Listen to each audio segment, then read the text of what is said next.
Hi, it's me again with Corel Tips and Tricks. Part 2 of this document palette. A viewer subscriber gave me a tip, so I'm just going to pass it along.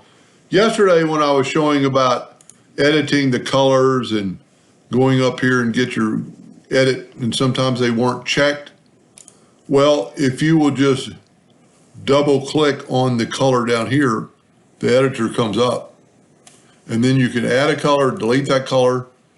And if you think about it, if you go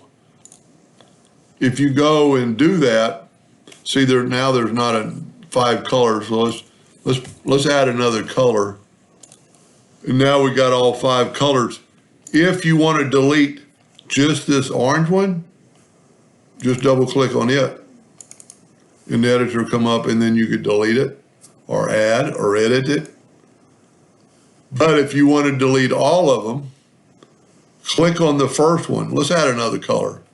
Let's add a black. So now we have 5 colors. I want to delete them all. I don't want those colored palettes. So now just click on the very first one to the left and start deleting color, deleting color, deleting color. It'll move to the right. Now you have no colors in your color palette. I hope that helped a little bit, and I thank that viewer for that little tip. Hope that helped. Thank you for watching.